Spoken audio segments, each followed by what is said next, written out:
Okay, I'll start. Hi everyone. So let us start our session with a quick question. Hello, am I audible?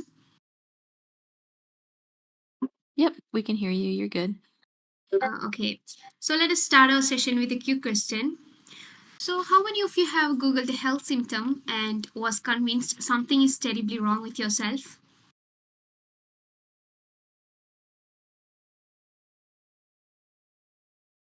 Okay, yes, honestly, me too. I too did that multiple times, and I don't think there is anything embarrassing about it. And what if technology could actually help us instead of it just scaring us? Hi, my name is Nafeesath Raffa. I'm a third year BSc Computer Science student, and I'm passionate about how technology can make real life impact on people's lives. And that's exactly what we are going to discuss today. Welcome to From Idea to Impact Technology Solution for Wellness. First of all, let's start with the term wellness itself. What is the first thing that is coming to your mind when I say the term wellness? Is it just green smoothies, gym memberships, maybe a meditative app? If only that, I got to say you got a little bit teeny tiny wrong picture of what wellness actually is. Because wellness isn't just defined to them. Wellness is something more than that. According to the definition, wellness is the active pursuit of activities, choices, and lifestyles that lead to a state of holistic health. Let's take an example. Imagine a scenario where you wake up tired, skips breakfast because you are late, stresses about deadlines, spends less time with people, and in the end of the day, you are just exhausted. Is the reason behind this? Do you think only physical wellness alone contribute to making this lifestyle better, or is there something more than just physical wellness? Okay, let's move on to another scenario which we often feel like there is something in us. We are physically well and everything, but something emotionally we are not feeling well. What do you think is the reason behind this? In this case too, can physical wellness alone contribute to the improvement? But physical wellness, we are physically well, but there is something emotionally uh, we are feeling, right? So, as I have said, wellness is the active pursuit of activities, choices, and lifestyles, which means we are actively pursuing a state of good well-being and lifestyle across multiple dimensions of our life, where multiple dimensions often include physical, emotional, social, occupational, financial, and spiritual. Where physical wellness isn't just enough. I mean, wellness is also um, our wellness isn't just about physical wellness, it is also our emotional wellness. It is also our stress levels, our relationships, even our sense of purpose. This isn't a destination but a daily practice which we get into as we daily practice, and which is something that is progressing over a period of time. Every successful technology we see today started from a problem, an idea, and a process. So, next, let us explore the journey from idea to impact. One of the main way to come up with an idea is to come up with a problem that you face in real life. Like, um, just think about what is that one thing that you think could improve someone's life. Like, which one functionality can be added or modified or removed and make things better.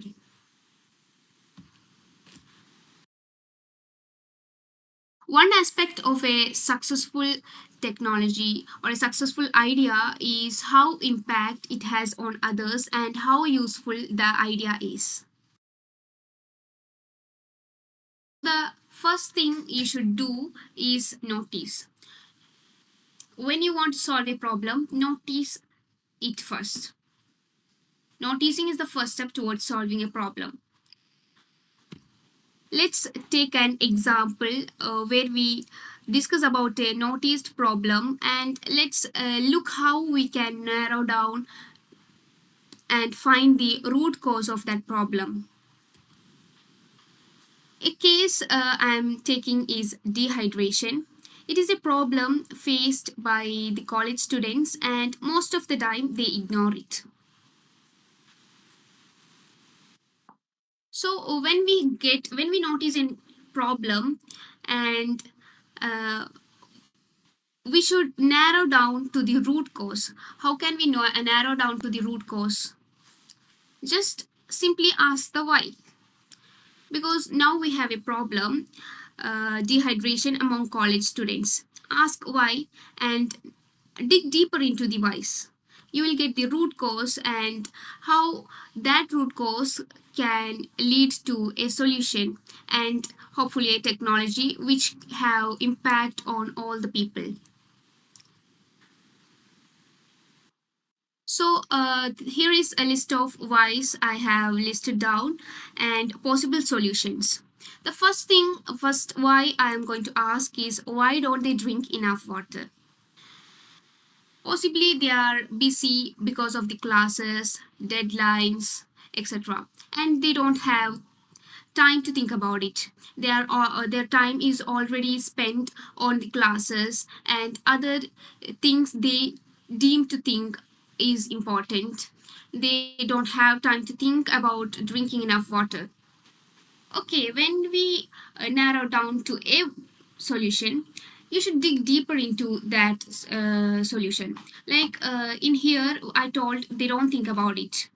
Next, ask the next question, why don't they think about it? Because comparatively thirst is a weaker signal when we are comparing it with the other signals like the class uh, class, our attention is demanded there. And if we are looking about the deadlines, people around us are talking about deadlines all the time, and that makes us think about the deadline. And if we are looking up to the notifications, our notification in the mobile phones are constantly flashing up, which makes us think about it. So upon these signals, when we compare with these signals, thirst thirst becomes a weaker signal. And when we find this solution, we should dig deeper into why does the weak signal lose out so easily. Because the other signals are top and leading, but this third signal, it is down somewhere, right? Why does this weak signal lose out so easily? When we look up at other signals and this third signal, what is the difference we can find from them? So if we take our classes, the classes which is teaching in front of us, it actually reminds us, it actually demands our attention to be concentrated up to the professor. And if we take the other deadline, so people around them are speaking about the deadline, which constantly reminds them to place their project before the deadline ends. And if we think about the notifications, which is repeatedly coming from our mobile phones, we know that they are reminding us to look, right? So that's why thirst becomes so weak signal and lows out so easily. There is nothing that is reminding anybody to drink water. So we have now found a root cause. Drinking water is dependent entirely on our memory power and our willpower. So there is nothing like no structural trigger to remind us to drink water, remind the college students to drink water. So this is how we get into the root cause after defining a problem. There is three things to consider when we are uh, trying to build a technology, like build a solution. The first thing is problem definition, the second is understanding the users, and the third is technology. The problem definition, as I have said right now, we can ask the whys and get into the problem and state it through the root cause. And the understanding users, how does this work? When understanding users, you should get deep and understand which type of technology, which type of design might be beneficial to users. A wrong answer to either one of them, like problem definition or the understanding the user part, might result in trouble. Like if we choose a wrong problem, the solution we are trying to solve is for nobody. It will be a useless product. If we are looking into the wrong users, we are creating a right product for wrong people. So that's how that's the difference. So if we choose anything wrong, we might end up being in trouble. And it's the third thing that we have to look up to the technology. Only after we define a problem and understand the users, we should move on to the technology. Now let's do a quick question. Take the dehydration problem and pitch one wild, even unrealistic idea that would solve it. Like we have came up with the root cause that nothing is reminding them. What is one idea that is suddenly coming to your mind which might help to solve it?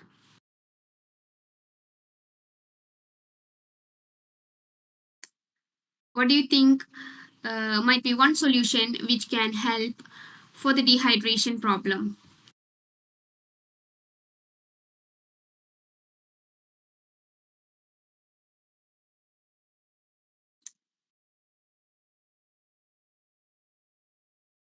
Okay,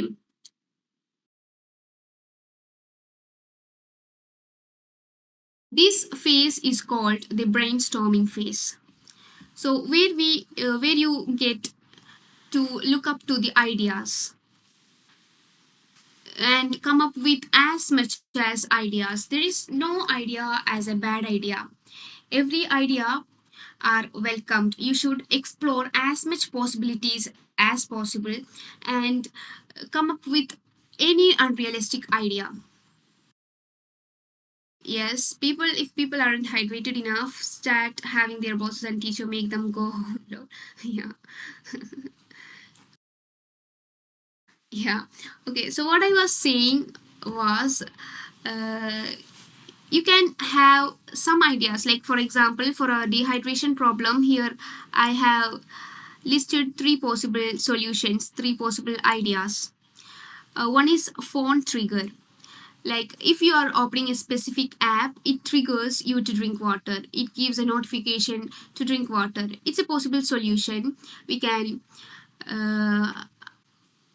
add we can it's an idea for our dehydration problem. Another is a tracking app where we log on and enter the amount of water we drank, and in the end of the day we get the analysis. And the other one is a group challenge. Actually group challenge might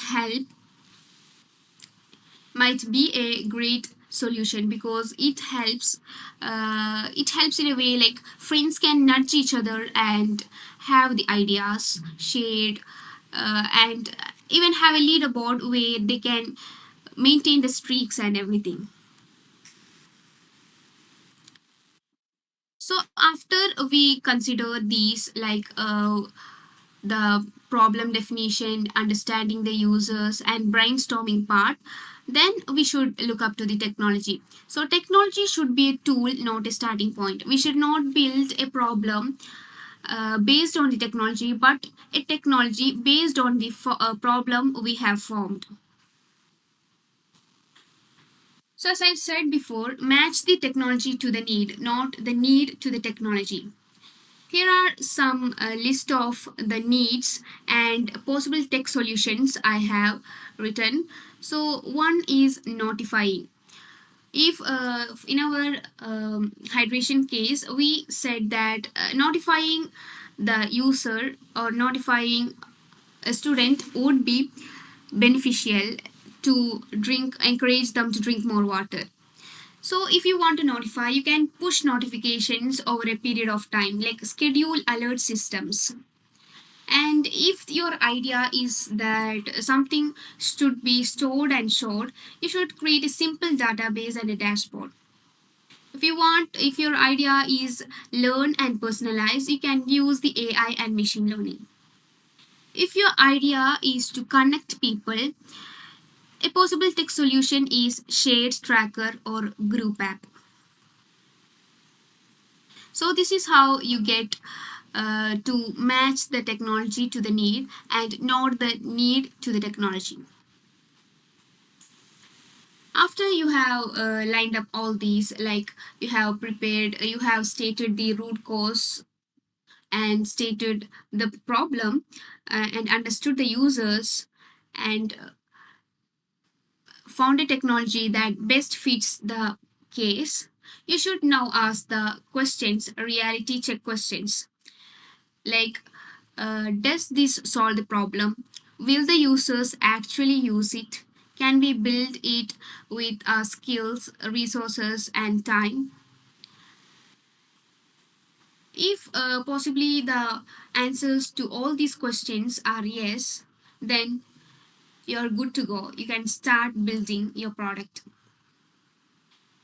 And if you have many ideas and doesn't know what to choose, you can just compare them based on the impact and effect.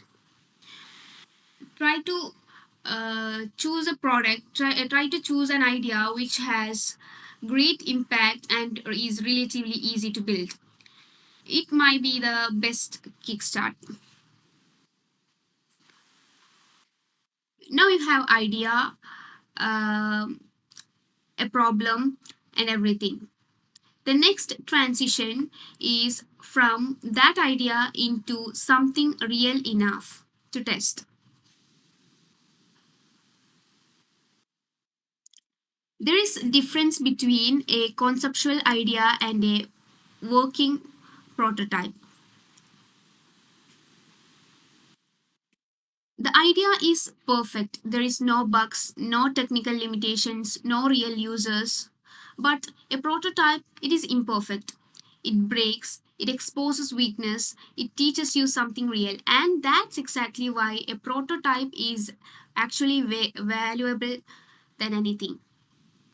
If we return to our hydration leaderboard example, I'm taking the hydration leaderboard as a group challenge example. In that example, our original idea was simple. College students doesn't drink enough water, so we add a competitive and social element which might hopefully encourage them to drink more water. This was our idea. Simple. But when it comes to the prototype, or when it comes to building in the moment, we might encounter questions that were not answered by the idea. Like, for example, we might think about how much,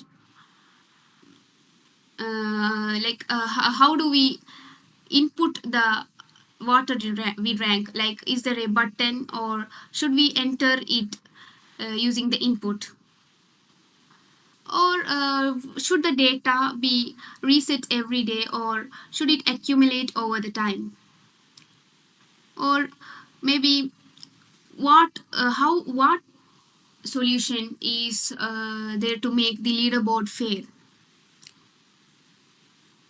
And perhaps most importantly, how what happens to the person who is in the bottom of the leaderboard? How can we help them? Does the app motivate him to use it more, or should he stop using it? None of these questions were answered at first, right? Every design decision is moving us a little forward from the idea to the working product. This is why we don't exactly jump from the idea to a fully furnished product. Instead, we build a small version of that idea. The base enough for features to work. That's what we call a minimum viable product. A minimum viable product is not the end product. It's not a fully furnished product, but it's something which might have very core functionalities, simple features which will test the our core assumptions behind the idea. It might not contain all the features we imagined during our brainstorming phase, but just enough features which will test our idea. One important question you should ask is, what are the core features you are going to add in your MVP? In our MVP, our hydration leaderboard example, we might have only a few features, like we might only add three functionalities: log like a button to log 1 glass of water, and another functionality is see a daily water count, and the other view a simple leaderboard. So the MVP, the hydration leaderboard, isn't about anything fancy like achievement badges or AI coaches or reminders, but a simple functioning solution which will test our assumption about the idea. So this doesn't contain every core features, but only the things, the main things that might solve the problem. We just try to add enough functionalities that might encourage the problem to be solved. Next, a little activity. Think of a wellness problem you face every day. Can you define the problem, identify the root cause, and think of one simple MVP?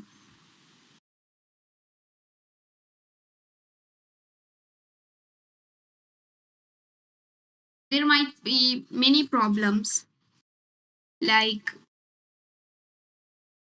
maybe we sleep later than we actually intend to. You should dig deeper into the why. Why might one sleep? Why are you sleeping late? What is the one reason you think is the problem? Is there something that is making you to sleep later than usual?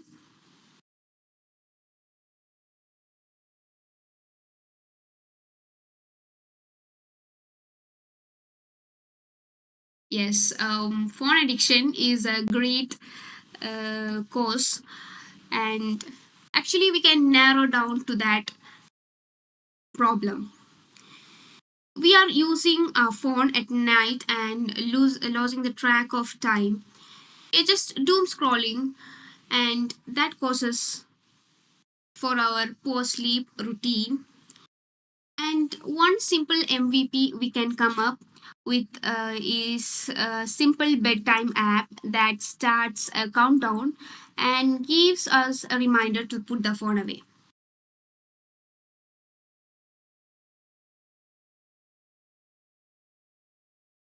Okay, so it's an example of a possible problem and a root cause which you have defined and a simple MVP solution. The key message I would like to share is that don't fall in love with the technology but fall in love with the problem. Think about users who will get who will have a great impact, and think about the technology that are going to fit perfectly. That's how you get to create a very successful technology idea.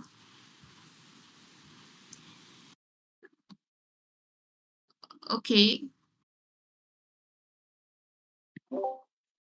I really love that last quote. That's awesome.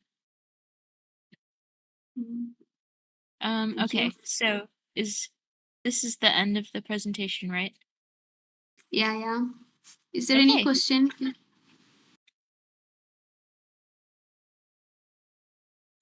Okay, Yeah, I don't think so. we can stay on for maybe a minute or two just in case they have any questions. But yeah, you did a really great job. I love that you broke it down into such a specific way. It was really helpful, and I think you did a really good job explaining everything. Oh, thank you.